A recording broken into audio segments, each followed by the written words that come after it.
So we're going 96, 97, 98. The reason why I'm talking about that is that summer I remember that Only You song coming out from Yeah. 112. Oh So yeah. we got 112, Mm-hmm. Jagged Edge, Dru Mm-hmm. Hill, Yeah.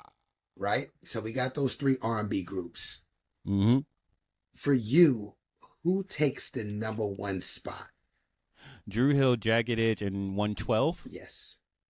So I have to think about where I was at during that time too, as Mm-hmm. well, and then I have to think about where I'm at now, because I appreciate different things what I did back then to what I do now, and so 112, and then Jagged Edge, 112, Jagged Edge, and I keep forgetting what was the other Dru one? Hill.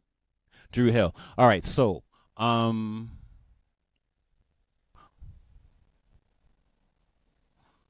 I know. damn, I know. um, Because I'm going into songs, I'm going into albums. My brain goes deep into that. well, Dru Hill. Not only because we, He's like like, let's just say that first. let's just be honest, but and it's not only because we grew up with them, it's because they literally had that many anthems, and they kept going, and I love Jagged Edge's run too because they have anthems too. I just think Dru Hill had more. That was the only thing, when it came to the hood love, I had to give it to Jagged Edge because I think they appealed more to that community. But I will say Dru Hill appealed to that community and the crossover community as well. And 112, they were very niche. They're very niche, you know. A Um, pocket. They and were in a pocket. they're very niche. They had a certain audience, and they stayed in that pocket. They also appealed to the more of the black community and the hood community. It's just that when you're comparing groups that had more hits on radio play and TV, I have to give it to Dru Hill. You know what I'm saying? And that's just what it is. I mean, um, yeah. I mean, 112 Biggest. was Bad Boy Diddy. Jagged Edge was Jermaine Dupri's Yes, he was. So project, deaf. and Dru Hill was but Baltimore, Beemore. They were, but who were they tied to? I was trying to think. yeah, Like, is they there had their own type of thing. Like, it was, let me see. I want to say era stuff, but it's not. It's not. It's not.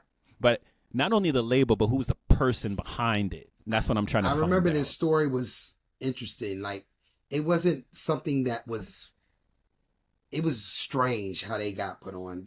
It's not a person I can remember, is what I'm Because I trying to want to say. say, because I want to say somebody that worked with Jodeci.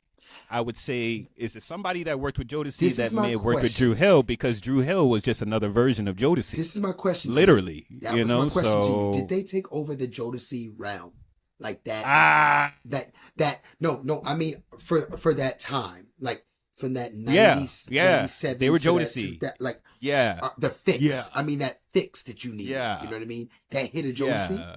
If you missed the Jodeci era, Dru Hill made up for it. Got it. And Dru Hill would have led you back to Jodeci.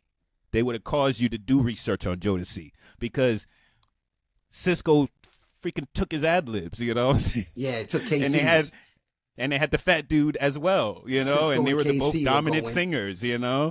And so it's like the only thing that was different between them is the fact that they weren't related. You know what I'm saying? But Yeah, it was the Jazz same and dynamic. JoJo. Yeah, same respect, for each other. They both talked highly of each other. Yeah. Casey talked highly about JoJo. Cisco talked highly about Jazz. In his eyes, Cisco was like he's the second best singer over everybody. You know what I'm saying? Like they really, and that's what I respect. They both had that. Even though we're coming at people's necks, we're also big in every. Like we all are telling ourselves, like, yo, you eat this cat up, yeah. Yeah, go ahead. Absolutely. They had that type of camaraderie, and that's what I respected. I want to know who was the guy I that know. connected the dots with Dru Hill. And this is why I say I want to know certain things before you say it, so I can do my research, so I can give you the exact name. It could be a random European guy. I'm definitely It gonna could be, find we it. don't know. Yeah, I'm definitely gonna find out. But because the formula is very similar, so it had to be somebody that had to work with Dru Hill. Do you think Dru Hill had more radio success over those Um, three? Over those three, I mean, two other groups, Jagged Edge and Definitely, and because like I 112. said, they crossed over. Out of those groups, they were the group that actually crossed over more successful. So by default, they had more radio play. Yeah. Any group that had black people and white people singing had more radio play by default. Yeah. I'm thinking about radio hits, like hits. You know, Where the Party At, Jagged Edge with Nelly. Yeah. Where Promises. yeah. Nothing is promise. Oh yeah. Oh, and they love that. People love that to this day. Let's Get Married, the first version. Let's Get Married. And the remix. And the remix, yep. But Dru Hill at the same time, and that's a Jermaine Dupri remix. That Let's Get Married remix, of course. With, Jermaine Dupri, and he did Sleeping in My Bed remix. On that little old MPC with the floppy disk. Yep. And fun fact is, Cisco did that remix. The guys weren't there, so they ended up coming to town. And Cisco came to the studio, came to JD's house. And he's like, yo, I think I got this here for you. You guys, but when everybody else comes in, you guys can sing it. He's like, I don't need them. I got it. And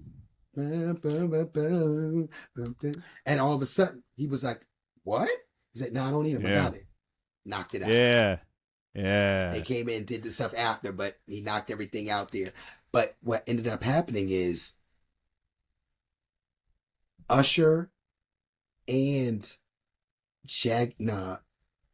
what's the name? Oh, and real quick, just like Cisco went out and laid out that remix, what was the song that Dru Hill did where Nokia laid it down first? Oh, yes. All the harmonies, all the layers, all that shit. And then they sung on top of his shit. On top of Nokia's. What was that fucking song? Oh my God. Because I remember it. And Cisco was just like, he did all that shit. And I'm trying to think, was it Beauty? Was it, so they both, Cisco wasn't the only cat that can do that. You know, it was the weird light-skinned cat, the baby Devante of that group. Yes. He also was that dude too. It's so true. Yeah, they both had them light-skinned cats just doing buffoonery, literally, and they got away with it because they knew that they can get away with it. I do think that overall Dru Hill takes it. I do. And I'm a 112 fan because I know the albums. I'm hearing the albums. But you know what? They were for a certain genre of people. And I will say this, too. But Peaches and Cream was a crossover. Good for them. But yeah. Oh, yeah, definitely. And me personally, I'm not trying to shout out my accolades or anything. No. But I've worked with Q Parker from 112. Oh, yes, right. Please talk about that. Yeah. So there was a time where, shout out to Antoine Hart, we had a little bit of a team and we were doing some songs together, and we had this song where it's crazy too because it'll never be released, but it's a song called Best Night, and within Antoine's people shopping it eventually got Q Parker's attention from 112, and so he came to the studio and he was so happy because he was like, listen, we usually have to write it and lay this down and stuff. It's like, y'all did all the work, so this is easy for me. I like this stuff. And he laid the vocals down and he laid it immaculate, and it reminded me of, once again, that damn dark skin freaking racism, because it was like Q Parker didn't get the best parts. You feel me? And he was the most dominant singer, you know what I'm saying? And he could eat all those cats up. And the fucking tall guy that hit the bass notes can do the same thing. Eat all them cats up, He was no joke. But, so it's like, from firsthand experience, it's like 112 vocally is really them. You know what I'm saying? I think yes, all of that can get just down. Adding to the fact that you're a fan, it's like, but seeing it in person, it's like, yeah, man, he's not a game. He really is. Real deal. They're the real deal. Like if you hear the first album, like those dudes, man, and they all had parts. It was like there was no lead singer. Oh, and that's why Day 26 was a version of 112. Yes, they were. Just dawned on me. Yes, they were. And that's why Brian Michael Cox said some of his best work that he did with R&B was the stuff that he did with Day 26, and it didn't get enough credit. Did you hear that album?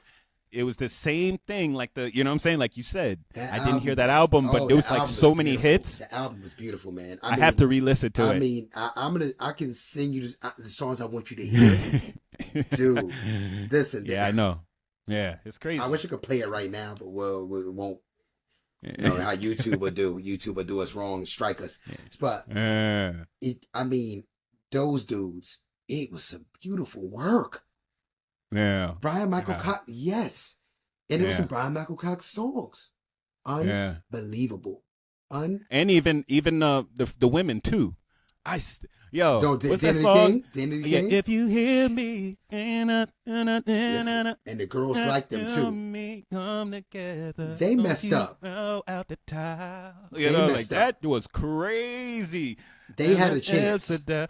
There's no reason why. There's no reason why. It's no reason why Danny Kane shouldn't be out right now still doing it. There's no reason. They had it. They had it. They're with the wrong team.